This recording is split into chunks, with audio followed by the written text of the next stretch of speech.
Hi all, welcome back to my channel స్పందన official. ఇంక video అయితే సాటర్డే రోజు తీసిన వీడియో. ఇంకా మధ్యాహ్నం డ్యూటీ వచ్చింది, అందుకని ఇంకా లంచ్కి కూడా బాక్స్ పెట్టాలి కదా, ఇంకా లంచ్ ప్రిపరేషన్ స్టార్ట్ చేసేసిన. ఇంకా కర్రీ అయితే నేను తోటకూర పప్పు వేస్తున్నా. నాకు తోటకూర పప్పు అనేది నేను చిన్నప్పటి నుంచి ఎప్పుడు తినలేదు. అసలు పాలకూర పప్పు ఒకటే తెలుసు, కానీ తోటకూర పప్పు చేస్తానని కూడా ఐడియా కూడా లేదు. తోటకూర కర్రీ తిన్నా కానీ పప్పు అయితే ఎప్పుడు తినలేదు. సో ఇక్కడ రాయలసీమకు వచ్చిన తర్వాత నాకు తోటకూర పప్పు అని కూడా ఉంటుంది, చేస్తారు అనేది తర్వాత ఇక్కడికి వచ్చినాకనే తెలిసింది. ఇక్కడ తోటకూరని సిర్రాక్ అంటారు. నాకైతే ఇదే దొరికింది. పెద్ద ఆకులది అంత బాగోదు పప్పులోకి, చిన్న ఆకులు అయితే బాగుంటుంది. ఇంకా పప్పు ఎట్లా చేయాలంటే పప్పు కొంచెమే తీసుకోవాలి, ఆకులు ఎక్కువ ఉండాలి, అట్లయితే బాగుంటుంది. ఎందుకంటే మనం ఉట్టి తోటకూరతో తినలేము, పప్పు వేసుకొని తింటే మనం ఆకు తిన్నట్టు ఉంటుంది, మంచిది కూడా హెల్తీకి. సో ఎప్పుడైనా కానీ ఆకుకూరలు కట్ చేసి కొంచెం సాల్ట్ వేసి వాటర్లో కనీసం ఒక 20 minutes, మీకు టైం లేకపోతే కనీసం ఒక 10 minutes అయినా వాటర్లో నాననివ్వాలి. అప్పుడే దానికి ఉన్నదంతా డస్ట్ అదంతా పోతుంది, మంచిగా ఉంటుంది. ఇంకా పప్పు అంతా ఒక 1 hour నానబెట్టుకున్నాను. నేను ఖచ్చితంగా పప్పుని నానబెట్టుకొని టమాటోస్ వేసుకుంటున్నా. చింతపండు, యాక్చువల్గా చింతపండు చాలామందికి పులుపు నచ్చుతుంది. పులుపు తినే వాళ్ళైతే చింతపండు కూడా కొంచెం ఈ టైంలోనే వేయండి. నేనైతే చింతపండు అవాయిడ్ చేసేసిన. ఇంకా పచ్చిమిర్చి, టొమాటో, పసుపు, కారం వేసి మంచిగా ఆకు అంతా మంచిగా తీసేసి స్ట్రెయిన్ చేసి వాటర్ అంతా స్ట్రెయిన్ చేసేసి వేసుకొని ఒక 5 విజిల్స్ పెట్టుకోండి. నాకు కొంచెం స్మాష్ పప్పు మెత్తగా ఉంటే నచ్చుతుంది. సో 5 విజిల్స్ పెట్టుకోండి. ఆల్రెడీ నా టమాటాలు పుల్లగున్నాయి కాబట్టి నేను చింతపండు అవాయిడ్ చేస్తున్నా. ఇంకా మా ఆయనకి చింతపండు పుల్లగుంటే ఎక్కువ తినడు, అందుకే నేను ఎక్కువ చింతపండు అవాయిడ్ చేస్తా. ఇంకా నాకైతే పులుపు ఇష్టమే. మ్యారేజ్ అయిన తర్వాత నుంచే నేను సాల్ట్ కూడా ఎక్కువ తినేదాన్ని, పులుపు కూడా ఎక్కువ తినేదాన్ని. అవన్నీ డెలివరీ టైంలో, క్యారింగ్ టైంలో అవన్నీ చాలా వరకు క్యారింగ్ టైంలోనే అవాయిడ్ చేసేసిన. మంచిదే, హెల్త్ కూడా మంచిదే కదా, సాల్ట్ ఎక్కువ తినద్దు, పులుపు కూడా ఎక్కువ తినద్దు. సో అట్లా. సో ఇంకా నాకు కొంచెం టైం దొరికింది. ఇంకా బెడ్షీట్స్ అన్నీ తీసేసి వాషింగ్కి వేసేసిన. సో పిల్లలు ఉన్నారు కాబట్టి నేను ఆల్మోస్ట్ 3 daysకి ఒకసారి చేంజ్ చేస్తూనే ఉంటా. అయితే ఈరోజు జున్నుకి స్కూల్ ఉంది, సాటర్డే కదా అయినా కూడా స్కూల్ ఉంది, వర్కింగ్ డే. ఎందుకంటే మాకు ముందు లాస్ట్ మంత్ అంతా బాగా వర్షాలు పడ్డాయి కదా, అప్పుడు హాలిడేస్ బాగా వచ్చినాయి, అందుకే సాటర్డే వాళ్ళకి వర్కింగ్ డే ఉంది. ఇంకా ముందు రోజే అమ్మ నేను స్కూల్కి వెళ్ళానని చెప్పిండు.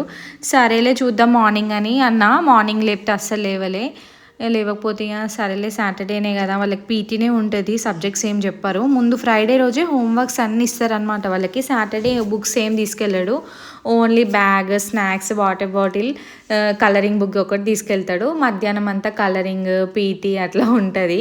మార్నింగ్ ఏమో స్లేట్లో రాపిస్తారంట. సో ఇంకా సరేలే పోను అంటే సరేలే అని నేను కూడా పంపించలే. ఇక మార్నింగ్ నుంచి ఖుషి, జున్ను మామూలుగా ఆడతలేరు, ఫుల్గా ఆడుతున్నారు. ఇంకా నాకు డ్యూటీ వచ్చింది కదా, నాకేమో తొందరగా వంట చేయాలి నేను. సో అట్లా నేను ఆల్రెడీ పప్పు అయితే కుక్కర్ పెట్టేసిన, అదొక విజిల్స్ వస్తే నాకు పప్పు కూడా అయినట్టే. ఇంకా నేను బీట్రూట్ తాలింపు చేస్తున్నా ఈరోజు. అయితే మా సతీష్ డ్యూటీస్ ఎట్లుంటాయి అంటే అసలు టైమింగ్ అనేది ఉండదు, వాళ్ళ డ్యూటీస్ ఎప్పుడు వస్తాయో కూడా తెలియదు. Working hours based on duties వస్తూ ఉంటాయి. ఇంకా ఈరోజు మాత్రం నాకు లంచ్ టైంకి డ్యూటీ ఉంది కాబట్టి, సో బాక్స్ పెట్టాలి కాబట్టి తొందరనే నేను బాక్స్ అంతా ప్రిపేర్ చేస్తున్నా. యాక్చువల్గా టైం అప్పుడు 11 ఏమో అవుతుంది అంతే. ఇంకా లంచ్కి అయితే ప్రిపరేషన్ చేస్తున్నా. అయితే చాలామందికి బీట్రూట్ కర్రీ అంటే అస్సలు నచ్చదు కదా. బీట్రూట్ కర్రీ బాగుంటుంది యాక్చువల్గా, క్యారెట్ ఫ్రై, బీట్రూట్ ఫ్రైస్ బాగుంటాయి, అప్పుడప్పుడు తినాలి, మంచిదే. నాకు కూడా అసలు ముందు అస్సలు నచ్చేది కాదు. బీట్రూట్ కర్రీ అంటేనే అబ్బో గలీజ్ ఉంటాయి కదా అనే ఫీలింగ్లోనే ఉండేదాన్ని. మ్యారేజ్ అయినాకనే నాకు బీట్రూట్ ఫ్రై, తాలింపు, ఇక్కడ రాయలసీమలో తాలింపు అంటారు, పప్పుల పొడి అనేది వేస్తారన్నమాట. ఇక్కడ చాలామంది తాలింపులు వేసి దాని మీద పప్పుల పొడి వేస్తారు. మన తెలంగాణలో ఏమో మనం అన్ని ఫ్రై ఐటమ్స్ చేసుకుంటాం, ఇక్కడేమో వీళ్ళంతా తాలింపులు అని చేస్తారు. అది కూడా బాగుంటుంది. ఒక రకంగా చెప్పాలంటే తాలింపులే మంచిగా అనిపిస్తాయి, ఇట్లా స్మూత్గా వెళ్ళిపోతుంది అనమాట. ఫస్టే వెజ్జీస్ అన్నీ బాయిల్ చేసి వాళ్ళు తాలింపు వేస్తారు, మనమేమో అట్లా బాయిల్ చేయకుండా డైరెక్ట్ ఆయిల్లోనే ఫ్రై చేస్తాం. డిఫరెన్స్ అయితే ఉంటుంది స్టేట్కి పక్కా, అది మాత్రం.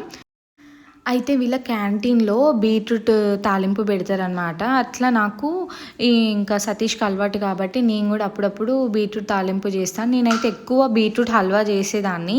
కానీ ఈ మధ్య జెయ్యలేదు. ఇంకా నేను జ్యూస్ తాగుతున్నా కాబట్టి నేను బీట్రూట్ హల్వా ఎక్కువ జెయ్యట్లేదు. ఇంకా ఆల్రెడీ పిల్లలు షుగర్ బాగా తింటా ఉంటారు. ఇంకా మళ్ళీ హల్వా ఎందుకని చెయ్యట్లేదు. కానీ బీట్రూట్ హల్వా బావుంటది. ఈసారి చెయ్యాలి. మీకు చెప్తుంటే నాకు మళ్ళీ చేయాలనిపిస్తుంది. సో, ఇట్లా నేను బీట్రూట్ ఫ్రై చేస్తున్నా. ఇంకా పప్పు కూడా అయిపోయింది. ఇంకా నేను ఏం చేస్తా అంటే పప్పు అంతా ఉడికిన తర్వాత నేను దాంట్లో పప్పులో పచ్చిమిర్చి ఉంటాయి కదా, అవి ముందే తీసేస్తా అనమాట. తీసేస్తే ఏమవుతుంది, సో దట్ మనం తినేటప్పుడు ఆ పచ్చిమిర్చిలు కూడా రావు, తింటుంటే కూడా అన్నీ వేరుకోవాల్సిన అవసరం ఉండదు. సో నేను చూసిరు కదా, పప్పు కొంచెం వేసిన, ఆకు ఎక్కువ వేసిన, తింటుంటే బాగుంటుంది. ఇంకా ఈ పాలకూరకి ఏంటంటే పప్పు ఉడకబెట్టి పాలకుని జస్ట్ ఆయిల్లో ఫ్రై చేస్తారు కదా, తోటకూరకి అట్లా కాదు. తోటకూర ఖచ్చితంగా ప్రెషర్లో పెడితేనే బాగుంటుంది. ఇక్కడ మిర్చీస్ అన్నీ తీసేసిన. ఈ టైంలోనే కారము, ఉప్పు అన్నీ అడ్జస్ట్ చేసుకోవాలి, బాగుంటుంది. నేను ఆల్రెడీ కారం ముందే వేసిన కాబట్టి మీరైతే ఇక్కడ ఈ టైంలోనే కారం, ఉప్పు అడ్జస్ట్ చేసుకోండి. అండ్ చింతపండు వేసే వాళ్ళు కూడా ఫస్ట్ వేయకపోతే ఇక్కడ చింతపండు రసం వేసినా బాగుంటుంది. సో అట్లా నా పప్పు కూడా అయిపోయింది. పప్పుని ఇప్పుడు నేను తాలింపు పెట్టుకోవాలి.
ఇక్కడ నా వంట మొత్తం కంప్లీట్ అయిపోయింది. వంట అయిపోగానే నేను ఫస్ట్ చేసే పని అయితే రోజు, ఇవాళ ఒక్కరోజు అని కాదు, ప్రతిరోజు నేను వంట అయిపోగానే స్టవ్ అంతా క్లీన్గా అక్కడ మొత్తం కిచెన్ ఫ్లోర్ అంతా నేను నీట్గా పెట్టుకుంటా. అప్పుడే నాకు మంచిగా అనిపిస్తుంది.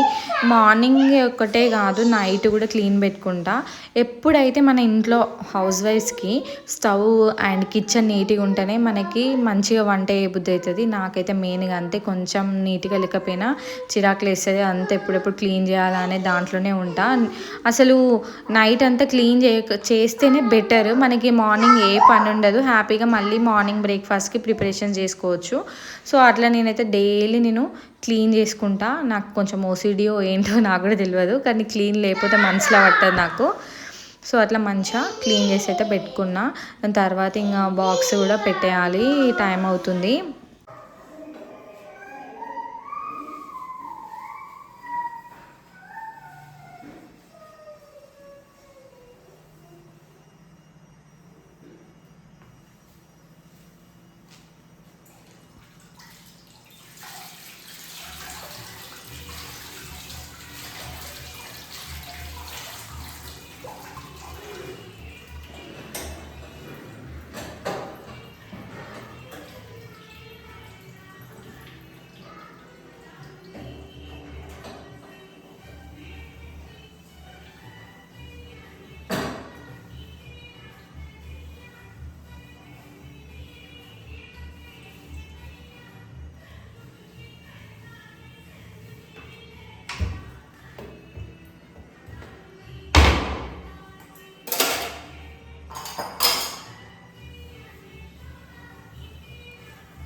Hi all. సో ఈ వీడియో అయితే ఇక్కడితో ఎండ్ చేస్తున్నా. మీకు నచ్చినట్లయితే ప్లీజ్ లైక్ చేయండి, షేర్ చేయండి, కామెంట్ చేయండి అండ్ సబ్స్క్రైబ్ చేయండి. అండ్ మా ఛానల్ నేమ్ వచ్చేసి Spandana official. And see you all in my another video. Bye.